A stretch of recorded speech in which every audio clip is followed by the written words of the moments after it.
Hello, मैं ऋतुराज लेके आया हूं आप सभी के सामने क्लास 10th का Hindi.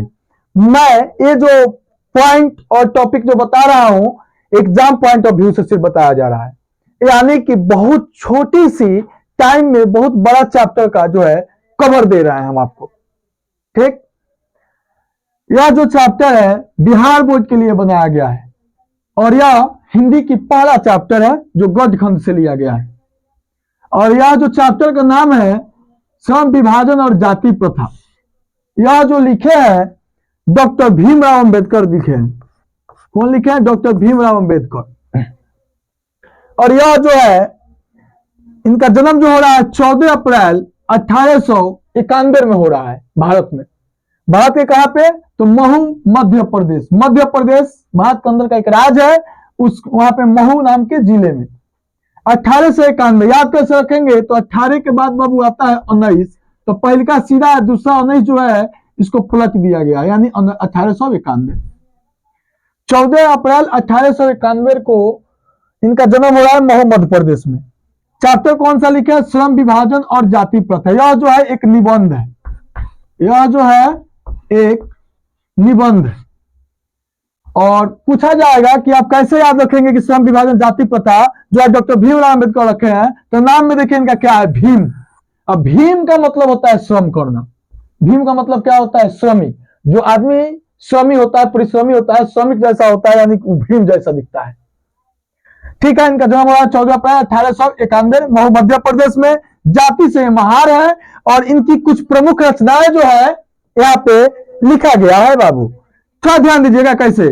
The caste in India, their mechanism, who are they, who are Shudras, ऐसे इन्होंने बहुत सी पुस्तकें लिखी। यह जो है संपूर्ण वाङ्मय में 21 खंडों में इनका अभी तक प्रकाशित हो चुका है। संपूर्ण वाङ्मय जो है इनका 21 खंडों में अभी तक इंडिया में प्रकाशित हो चुका है। इनका 3 प्रेरक व्यक्ति हैं। कौन कौन? बुद्ध, कबीर और ज्योतिबा फूले। बुद्ध, कबीर और ज्योतिबा फूले। ठीक, इसको आप लोग नोट कीजिए जल्दी से जल्दी। आइए अब यहां से देखते हैं।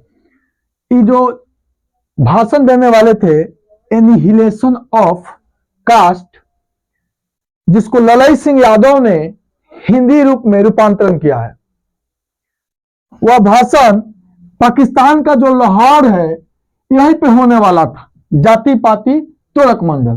कब? 1936 में, जिस पर अंग्रेजों को लगा कि कहीं वे दंगा न उठा दे। कहीं भारत में उस समय स्वतंत्रता के लिए जो लोग पूरी तरह से जग गए थे, तो अंग्रेजों को लगा कि कहीं उसी प्रकार से कहीं एकता मंच न बना के कौन? डॉक्टर भीमराव अंबेडकर लोगों को इकट्ठा करके कहीं हमारे खिलाफ भड़काए नहीं। इसीलिए इस भाषण को रोक दिया गया। लेकिन यह भाषण इंग्लिश में था, ललई सिंह यादव ने पढ़ा और जो ट्रांसलेटर का काम कहा जाता है वो ललई सिंह यादव ने किया, हिंदी में इसको जाकर ट्रांसलेट किया। और इसमें जो है इन्होंने बताया कि भारत में जो है जातिवाद के पोषक, मतलब जातिवाद को पालने वाले, बढ़ावा देने वाले कैसे बढ़ रहे हैं, कैसे उच्च नीच की भेद बताकर इंडिया में जो है यहाँ पे लोगों के ऊपर कैसे हुकूमत जमाई जा रही है, कैसे लोगों को गुमराह की जा रही है। जैसे कि कोई शर्मा जी का बेटा है, बड़ई का बेटा है, उनका काम जो है उसका रुचि नहीं है, रुचि का मतलब उसका मन नहीं है, पसंद नहीं है क्या करने का, उनका पसंद नहीं है कि हम लकड़ी का काम करें, हम उसका मन है कि हम कोई इंजीनियर बने या डॉक्टर बने, पर उससे लोग जबरदस्ती, शर्मा जी का लड़का है, अरे तो बढ़ई का काम पक्का जानता होगा, इन लोगों के तो खून में आता है, ऐसा बच्चा नहीं भी करना चाहता है फिर भी उसको जबरदस्ती कराया जा रहा है। यानी कि जाति का एक प्रेशर उसके जन्म से पहले उसका कार्य निर्धारित कर दी जाती है, उसके जन्म से पहले उसका काम फिक्स कर दिया जाता है कि तुम इस जाति से हो तो यही काम करोगे। देखिए यह जो है इस प्रकार से जो है जातिवाद को बढ़ावा दे रहे हैं। जैसे कि बड़े लोग कह रहे हैं कि उनके साथ खाना पीना नहीं है, उठना बैठना नहीं है, इस प्रकार से ये सब उस समय देखते हुए इन्होंने इसके बारे में लिखा था, जो कि बेरोजगारी का भी प्रमुख प्रत्यक्ष कारण है। पूछिए कैसे? मेरा रुचि नहीं है कि हम जो है मतलब पढ़ाए, आप मुझसे जबरदस्ती पढ़ेंगे तो हम क्या करेंगे? वही हो जाएगा लगी से घास डालने के बराबर।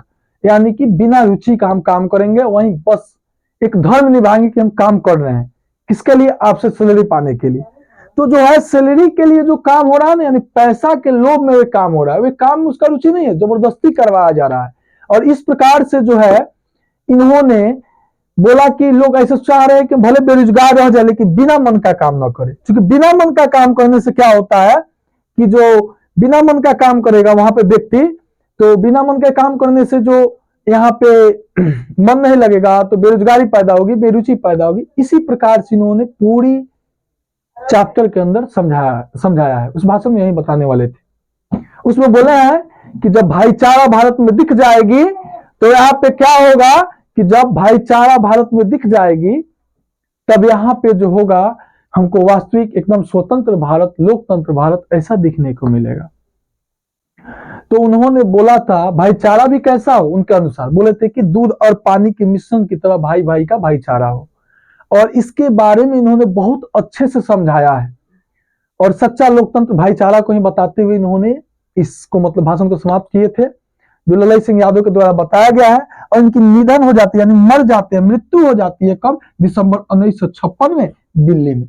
और यहीं पे जो है आपका पहला चैप्टर का एक शॉर्ट रिवीजन हम देते हुए, अगर अच्छा लगे तो लाइक और सब्सक्राइब जरूर कीजिएगा।